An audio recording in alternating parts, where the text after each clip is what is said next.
Chairman, and my dear brethren and sisters and young people. It really is, I have to say, a very emotional experience for Lorna and I to come into this hall and just see so many that we've known for a lot of years, and in many lovely experiences in the work of the truth over those years.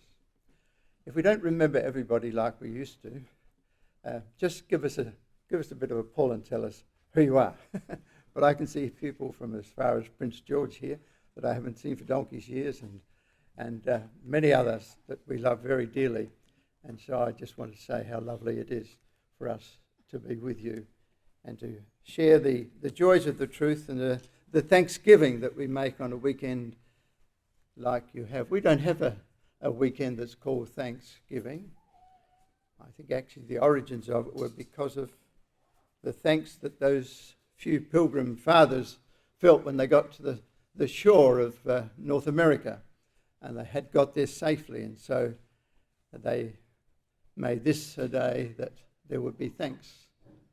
But we use it now, I suppose, more broadly, I imagine so, or we did for many years, when we thanked God for all the blessings of the year. It's just like the Israelites had done with their feast of Thanksgiving. The subject is a really interesting one, I think. I think that Elisha is an interesting character. He's full of surprises, and he's full of tremendous passion. And he comes, of course, from the stock of Elijah, in so much that Elijah was his father in the truth. And the fire that was Elijah certainly came into the life of Elisha. Though Elijah seems to be, while he was living, certainly the senior figure of the two. But it's a very interesting part of the Bible. Have you ever thought of this? If we would take the beginning of Elijah's life,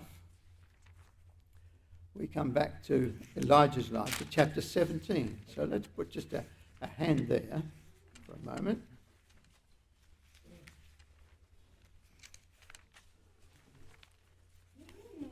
And then come to 2 Kings, say, chapter 9.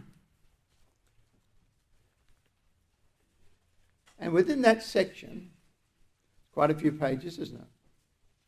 Within that section, a section of the book called The Kings. The kings are eclipsed. The royal families are overdone. It's the prophets that take the front. And it's particularly Elijah and Elisha. There's no other part, is there, of the Kings or Chronicles where that's the case. The rest of those records and those chapters, yes, they follow the king. The royal families, the dominant focus of the account. But not in these chapters. It's Elijah and Elisha that dominate those many pages. It's a unique period in Israel's history. Judah's history or the history of Israel. And it happens, of course, in the north of Israel, which makes it even all the more interesting. But I've never seen it quite like that before, and I find that to be very, very interesting, that that's a unique part of the scripture in which the prophet of God was actually leading the tune, and the nations were responding to the leadership that was provided. Unique, absolutely unique. So it's unique people that were required to be able to do that. So in 1 Kings chapter 17 and verse 1, Elijah's on the scene with great surprise. We don't know where he came from, except it says he was a Tishbite, which doesn't seem to mean much to any historian. Elijah the Tishbite, who was of the inhabitants of Gilead, is said unto Ahab, as Yahweh, God of Israel, liveth, before whom I stand, there shall not be dew nor rain these 3 years, but according to my word. Right from the start, he's a man of authority. He's a man that comes with strong direction from his God, and he's prepared to stand up. I mean, that could hardly be a less popular message, could it? And yet there he is, telling king and the country at large that he's come to bring a sense of famine that they had not known for a long time. For 3.5 years it was, that we are told by James. But Elisha doesn't hit the front until we come quite a bit later on in 1 Kings 19. And there we have a little bracket of verses. 1 Kings, chapter 19, verse 19. It says there how he departed thence, that's Elijah, and found Elisha the son of Shaphat, who was ploughing with 12 yoke of oxen before him, and he with the 12th. And Elijah passed by him and cast his mantle upon him. Elijah's been caught out, in a sense. He's right down at Mount Sinai. He's having a real complaint. He says, nobody's standing up for things except me. In fact, he's extremely bold about it. In verse 10, we have his statement. 1 Kings 19 and verse 10, and he said, I have been very jealous for the Lord God of hosts. For the children of Israel have forsaken thy covenant, thrown down thine altars, and slain thy prophets. He's got the adjectives in the right description, hasn't he? All the things about my God, thy covenant, thine altars, thy prophets. I've stood up for all of that. I have. And I, even I only, am left. And they seek my life to take it away. And even after he's been somewhat tuned because of such a forward, arrogant form of words that really despises all the rest. You know, there's God and me and the rest of you. That's really his dissection of the community. But the still small voice is appealing to him to awaken to a wider view, to a different kind of ministration. But you know, despite that, verse 14, it says, and he said, I have been very jealous for Yahweh, God of hosts, because the children of Israel have forsaken thy covenants, thrown down thine altars, slain thy prophets with the sword, and I, even I only, am left, and they seek my life to take. That's exactly the same, isn't it, as verse 10. Despite the lesson in between, he hasn't got it at all. He just repeats it almost defiantly. He's trying to tell God why what he's doing is so wrong and what a bad deal that he has received from this. Despite his zeal, that's how he saw it. And he had, I would say, the arrogance to actually repeat that to God at that time. That's Elijah. Amazing man. Absolutely amazing man. That he said that and lived, I suppose, is in itself quite remarkable. Then he was given a commission. It's in verses 15 to 17. There was 3 points to that commission. Verse 15, and the Lord said unto him, go return on thy way to the wilderness of Damascus. Do you think Elijah received that too well? Last place on earth that he wanted to go to was Damascus, to the Gentiles. Why, he couldn't find anyone in northern Israel to be his companion. To go be sent to Damascus, well, he certainly wasn't interested in such a mission. He hadn't even started, he thought, with northern Israel. And there he was to anoint Hazael to be king over Syria. The second of the commissions is in verse 16.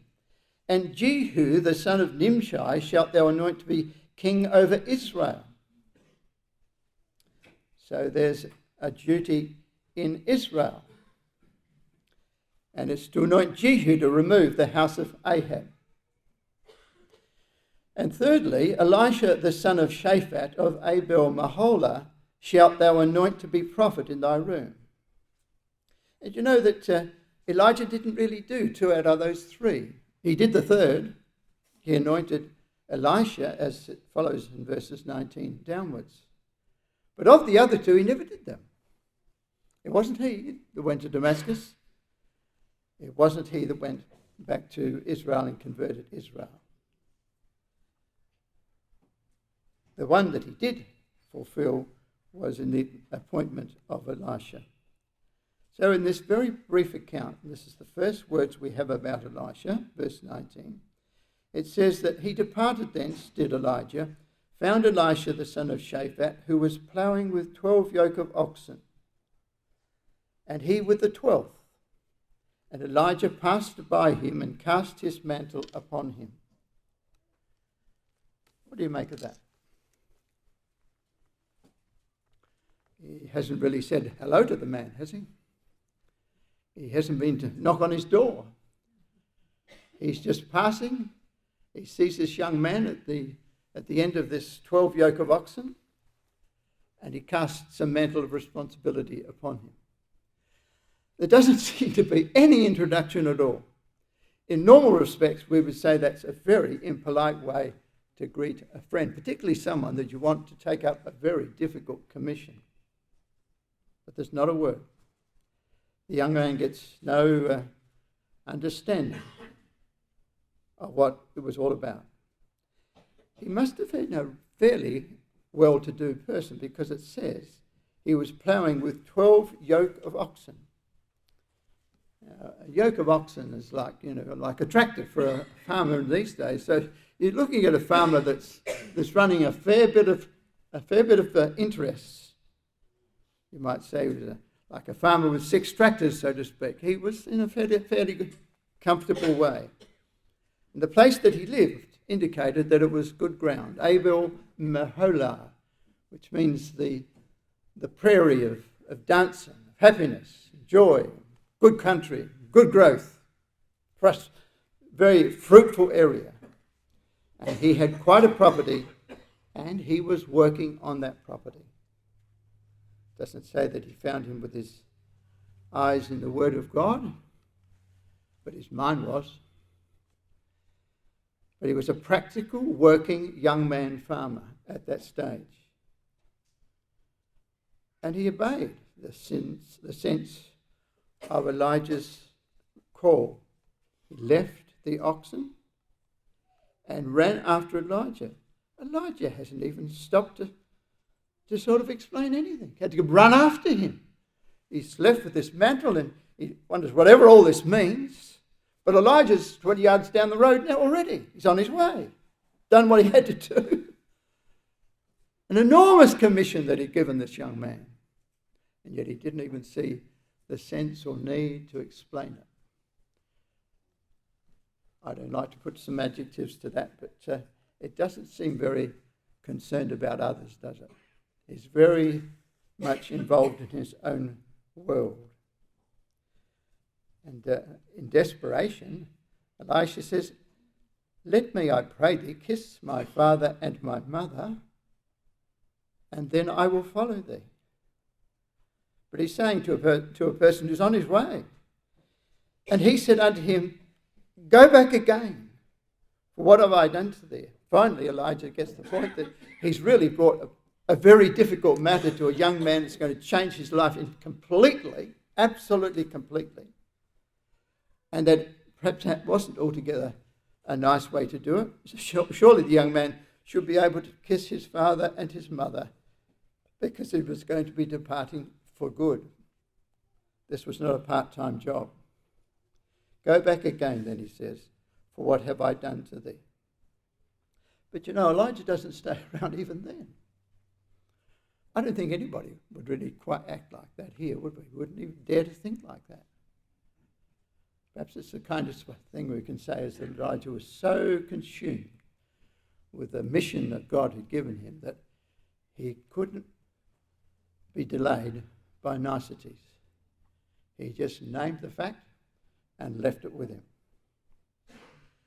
But Elisha did things quite properly in saying goodbye to Mum and Dad.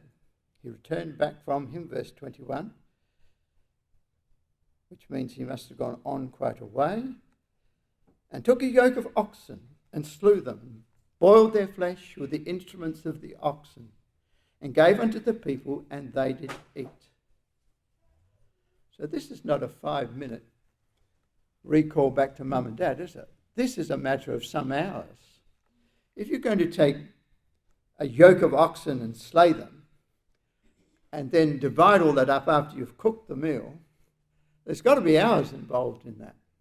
Elisha did things as he thought they should be. But he certainly got the message. Those oxen that were taken virtually was his living. There they are in verse 19. It's the first thing we know about him is ploughing with 12 yoke of oxen. Now they're eating the oxen.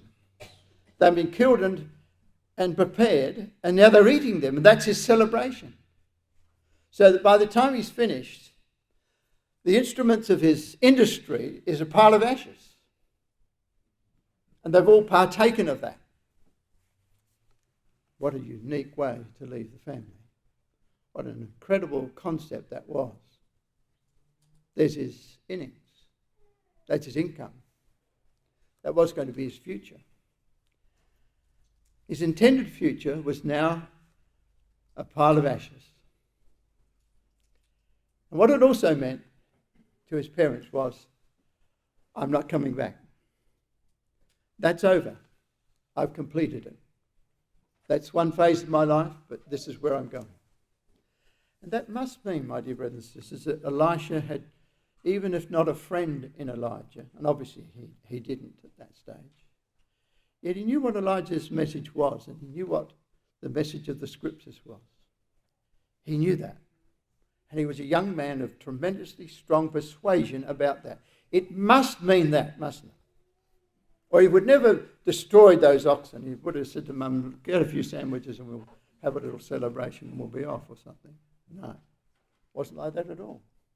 All the instruments that were valuable, would you put several tractors together and put a bit of petrol to them and destroy them? That's effectively what he did.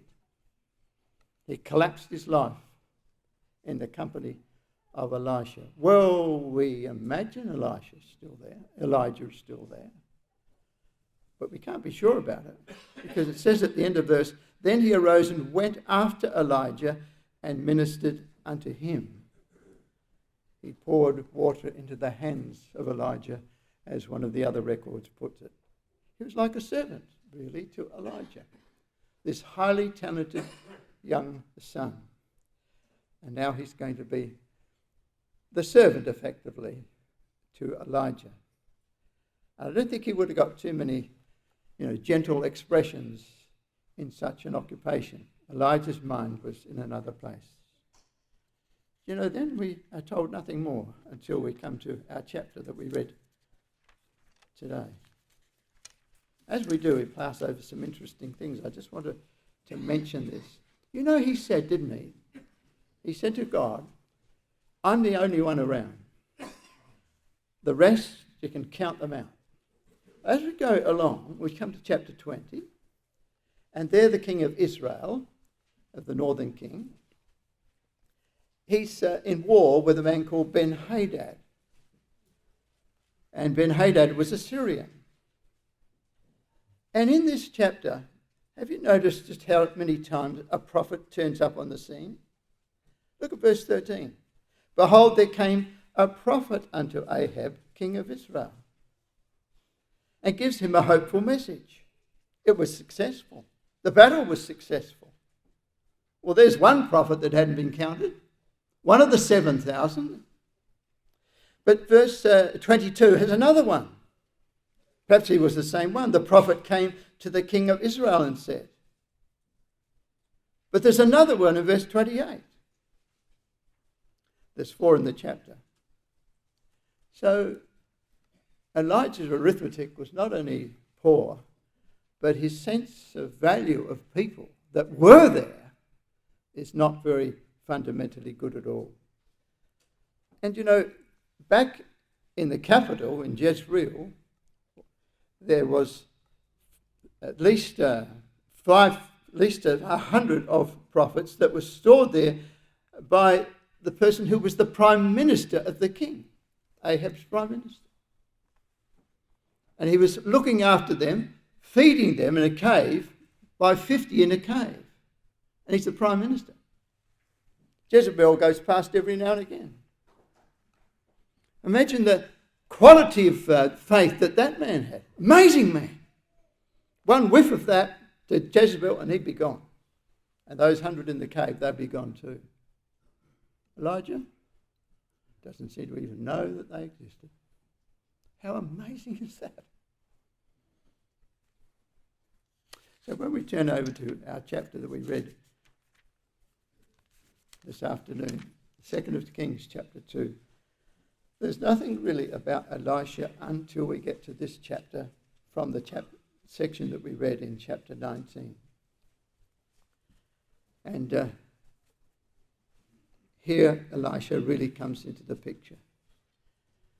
But I want us to make this point too, that if that's the situation of chapter 17 and 18, Mount Carmel, where he says that he was the only one, there's been an awful lot of work done between then and now.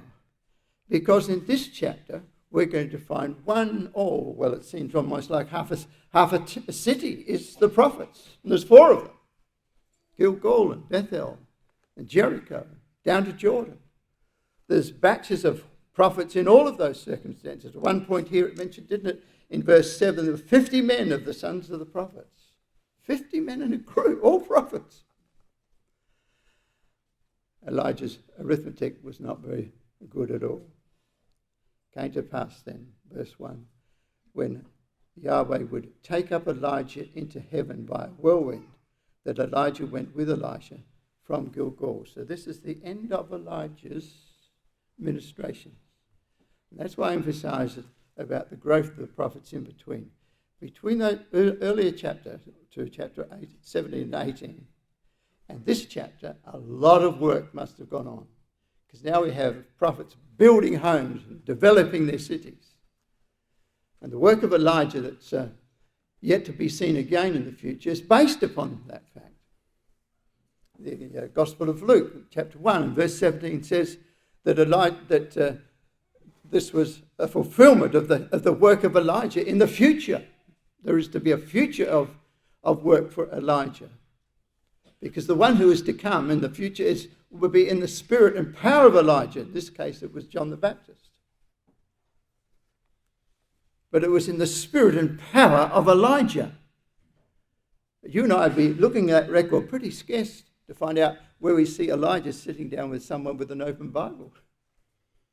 But he must have. And he must have been involved in the development of those schools of prophets. So that's important. Because Elijah's going to come yet again, isn't he? In the redemption of Israel. So he has had a vast experience in the conversion of Israelites towards the truth. But if we didn't pick up those little inferences of all these occurrences of prophets, we would miss that. And I hadn't seen that clearly until recently, I admit myself. I'd often thought, well, Elijah, but you know, he wasn't too happy about getting out there and working with people. But he obviously must have, because this would not be so as it is. So what do we find in this chapter of departure? He leaves from Gilgal. It says that Elijah went with Elisha from Gilgal. So the two of them are working together, have been in each other's company for some years. And then Elijah went with Elisha from Gilgal. And that's the first of 4 towns that are mentioned in this section. Gilgal, because that's where circumcision first took place when Israel came into the land. It's down on the flat of Jordan. And it was a well-known place, and at one time Samuel used that when he gathered all Israel together. So it had a history of affinity with God and the work of God. And Elisha comes with Elisha from Gilgal. Gilgal was one of his centres. He had 3 centres, and Gilgal was one of them. You know how Samuel had that little route that he took each year? Well, obviously Elijah had something quite similar. When you put this together, you can see that that's the case. And it means too that Elijah is following a pattern which was established by Samuel. Quite a few times in the scripture, in the New Testament, it speaks about Samuel and all the prophets. Samuel and the prophets that came. Because Samuel was really the one who did start it off. It was in his time that the school of the prophets became obvious in Israel. So Elijah, despite his coming onto the scene, was not, however, the one who first developed the school of the prophets. Those three references in the New Testament obviously imply that with Samuel there was something new that was developed, and that is schools of brethren who were total, full-time in commitment to the things of God and the teaching of Israel. So Elijah's picking that up and building that up. But he has the unfortunate record that still goes on to this day, saying he didn't even know who was there. And Paul picks all that up in Romans, and he says that Elijah, in fact, he petitioned against Israel, and he did, didn't he? I only am left. Wow. That's not very comely at all. However, this is his last day. And Elijah said unto Elisha, verse 2, tarry here, I pray thee, for Yahweh has sent me to Bethel. And Elisha said unto him, as Yahweh liveth, and as thy soul liveth, I will not leave thee. So they went down to Bethel. Now Bethel was a place of many things in the Old Testament too. Like Gilgal was too. They were important places with interesting historical backgrounds. Bethel was a place of the prophets, obviously. They were here. It says, verse 3, the sons of the prophets that were at Bethel came forth to Elisha and said unto him, knowest thou that Yahweh will take away thy master from thy head today? And he said, yea, I know it. Hold ye your peace. But what was the last recorded event about Bethel? The last recorded event about Bethel was that Jeroboam had set up golden calves, one in the north and the other in the south in Bethel. So that wasn't without fair cost, was it? He was going into a centre of apostasy. Jeroboam was developing an apostasy, and that was a key element of it. But earlier, in the times of the patriarchs, Bethel was a place that God was found. Jacob, he slept at Bethel. And so much was the company of the angels around him that he called the place the house of God, Bethel. So for it to now come back into another season of God developing young men is in keeping with the record. But there's opposition there. The king's place of worship was in Bethel, and he was a devotee to Baal. He was an evil man, very evil man. Jezebel was around the place, fairly close. So Bethel and Gilgal had two different courses of life, and they lived alongside each other for some time. But now, obviously, there was quite a company of people in Bethel. And the sons of the prophets come out to meet Elijah and Elisha. What did they mean when they said, knowest thou that the Lord will take away thy master from thy head today? They say it there, and they say it again in verse 5. They obviously knew that was the fact. If they were prophets, then it would seem that God had revealed to them that this is a day, a special day, in which Elijah is going to be taken and Elisha is going to be left without his mentor. It describes him in this way, that he will take away thy master from thy head today. What's that really saying? He's saying your mentor that you've relied upon will be taken from you today. But why would they say that to him? Didn't he know that? Were they adding salt to injury? It's peculiar, isn't it? I suppose even in the company of the prophets, there was some anxiety at a new appointment. Who could replace Elijah? You would like to be asked, would you, to fill the shoes of Elijah? How would you do that? And I suppose the company of the prophets that were very fervent would have said, well, can anybody do Elijah's job? He's still got plenty of steam. Why is he being taken away? And so they speak to the man who's going to inherit his office, and they ask him, do you know really what's going on? That today will be your last day with your master Elijah? I don't think that's very comforting to him at all, is it? There doesn't seem to be anything else they want to talk about. Perhaps they didn't really think Elisha was the right man. And Elijah said unto him, Elisha, tarry here, I pray thee, for Yahweh has sent me to Jericho.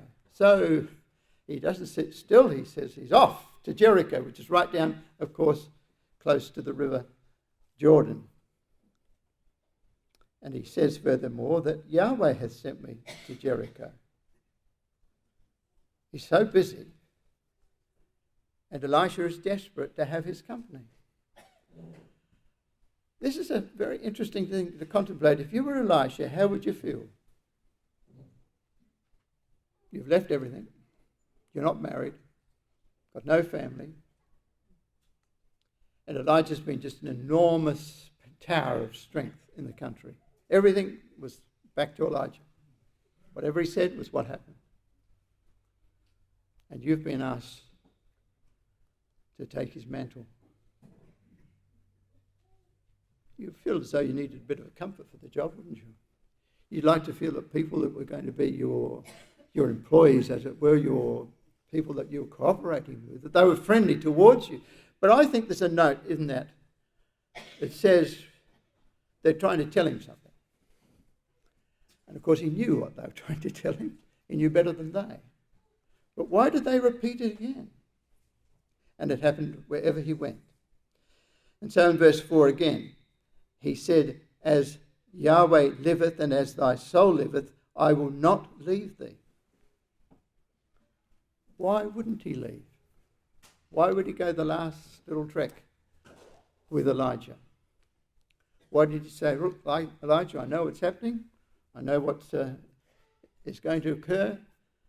See you later now. I'm sorry to lose your company, but I know you're on your way. But he didn't do that. It seems, doesn't it, that the continuity between Elijah to whoever it was going to be was a huge issue for the school of the prophets. They had policy. They had a way of life. They had their families all had a way of life. There was the families of the schools of the prophets, and they had developed, I'm sure, a way of life which they were very keen to maintain. And the person that would come and be the head of the prophets really had to share those convictions, or they'd be a little bit unsure about where things were going in the future. And so they keep on saying that to him. But it wasn't very comforting for the man coming along. Knowest thou not that Yahweh will take away thy master? It's even put like that, isn't it? The one you've depended upon and we have depended upon. How do you feel about that? From thy head? Will you give the leadership to our cause? But Elisha is completely resolved. Yea, I know it. Hold ye your peace. So he's not without a bit of strength of mind either, is he, Elisha? He tells him straight, you hold your peace. I know what I'm doing. And what's more, I'm not going to let Elijah out of my sight. Why would you think that he had to actually stay with Elijah, sort of to get the job kind of thing? Because I think of the issue of continuity of that very special group of people that God was working through. And so there had to be seen that there was a God-given continuity between the older man and the younger man. And Elisha obviously understood that. And he knew that they'd be looking on to sort of see what was happening. And so he says, well, I'm not leaving Elijah until the last minute. I will be there right to the very end. And there will be a continuity, and he'll depart and I'll be there. But I'll be there right to the end. I won't go off shopping for a while or some other thing that might be of interest to me.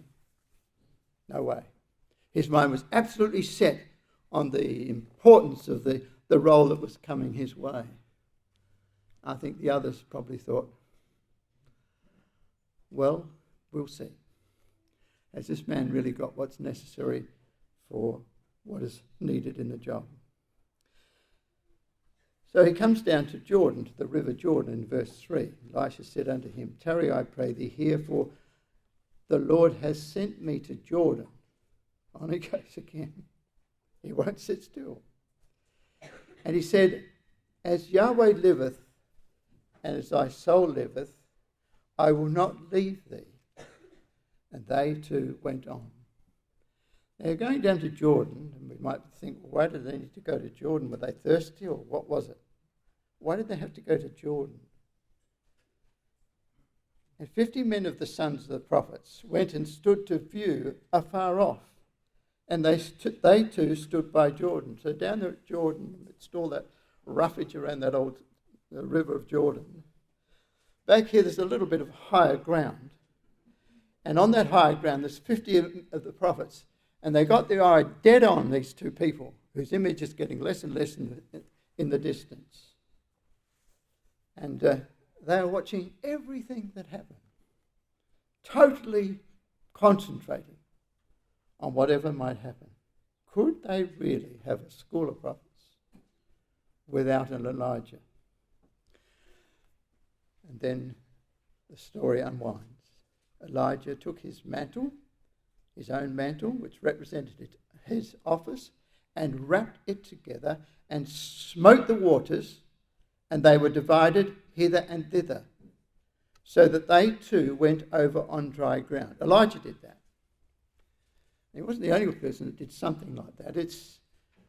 It's like Joshua when he took the children of Israel across the Jordan, and the Jordan obeyed his command. Or even much further in the distance, it was like Moses, wasn't it, who took the children of Israel through the Red Sea. Now the river's being breached again by Elijah, who takes the two of them across on dry ground, which is almost the term of Exodus, isn't it? Yes, there are definite echoes of a new era indicated by the crossing of that river. Different circumstances, a new era, something significant has happened, and of course it's a miracle. It was upon dry ground. So Elijah and Elisha are on the eastern side of the river. It came to pass, verse 9, when they were gone over, that Elijah said unto Elisha, ask what I shall do for thee, before I be taken away from thee.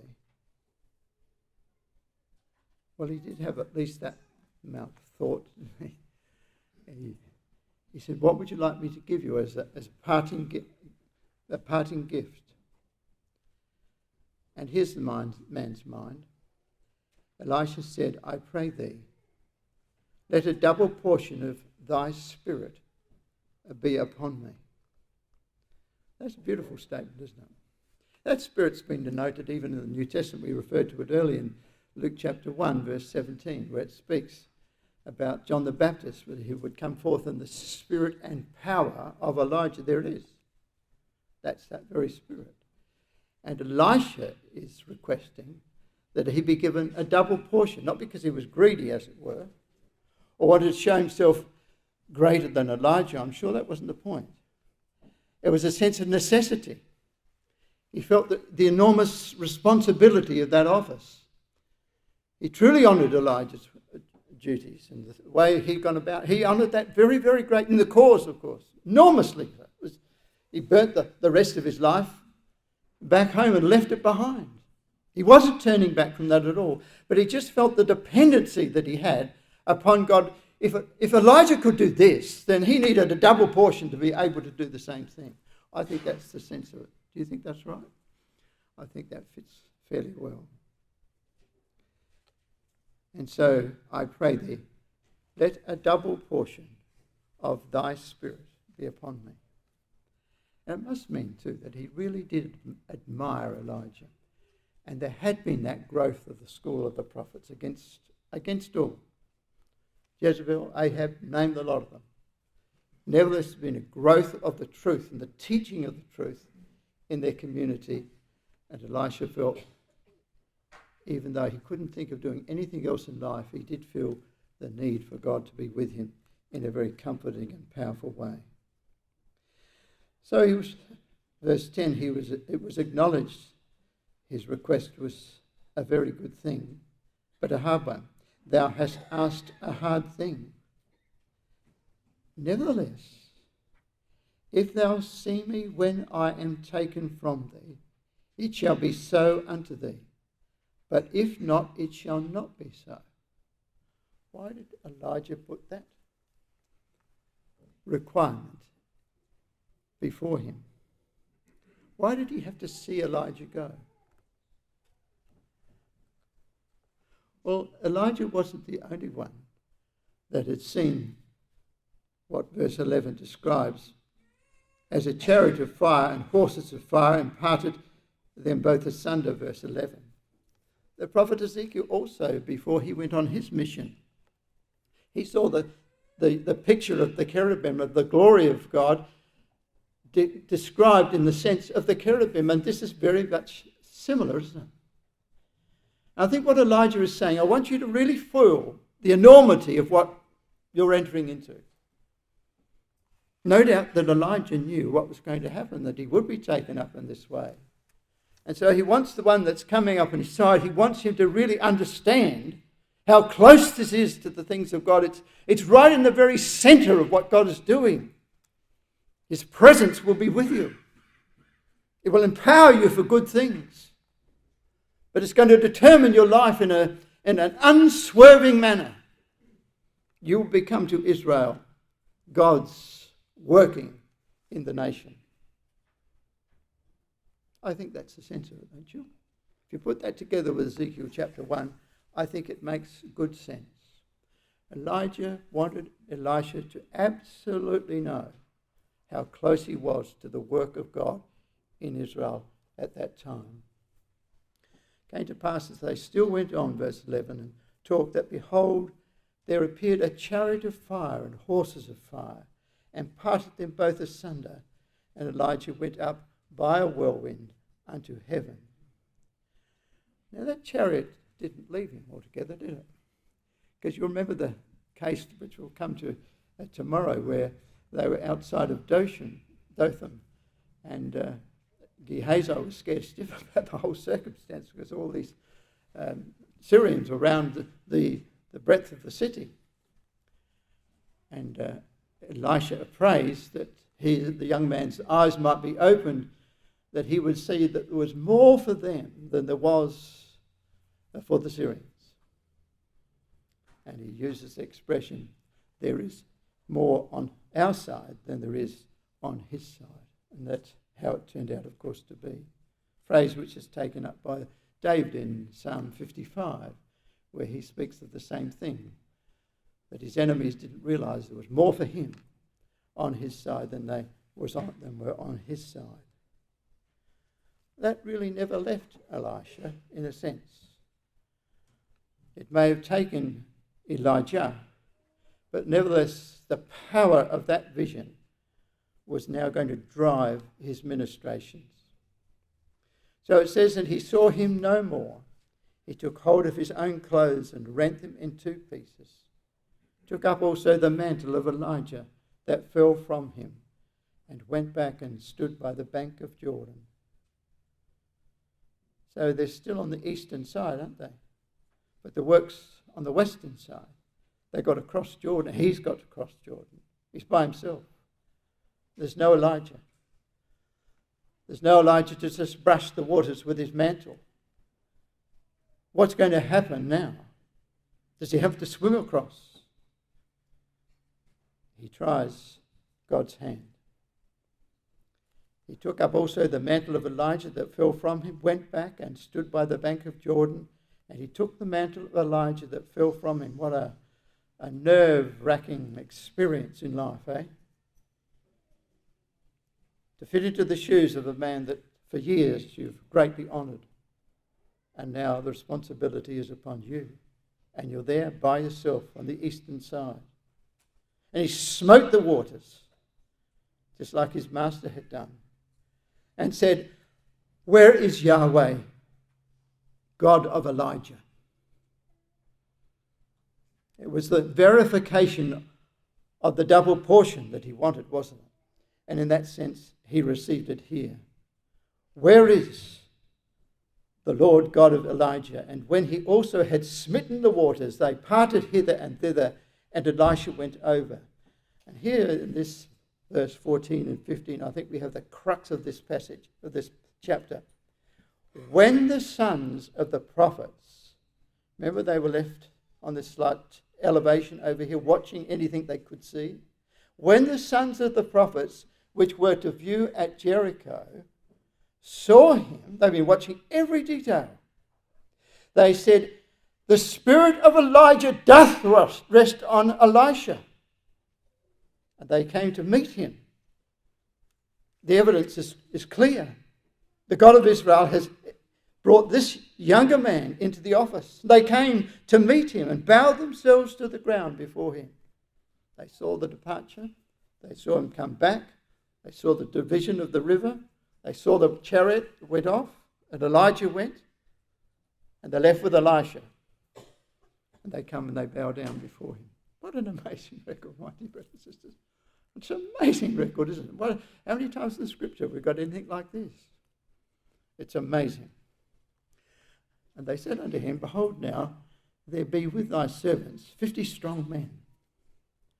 Let them go, we pray thee, and seek thy master, lest peradventure the Spirit of Yahweh hath taken him up, and cast him upon some mountain, or into some valley." Now what's absolutely stupid about that? They're supposedly concerned for Elijah. Wouldn't God be first concerned about Elijah?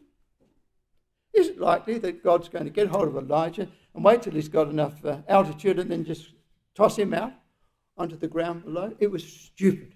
Absolutely stupid.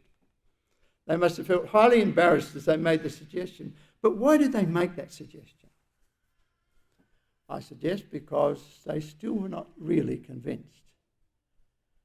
And now they were going to be under the command and ordinance of another prophet who perhaps more like their own age. To have to take it from Elisha, well, he's not really, this bald-headed man's not really like Elisha. It's not as big a character. Well, he probably wasn't in his younger days. So they said, "Look, we better go and just search around that we really got this right." But Elisha won't go with that. He said, "Ye shall not stand." So here's the first test, isn't it? Only come back from the river. Has God done for Elisha what he promised he would do or not? So these men go off, and they are off for 3 days, it says. When they urged him, verse 17, till he was ashamed, he said, "Send." All right, he said, if you won't listen to what I've said, well, go and have a look yourselves.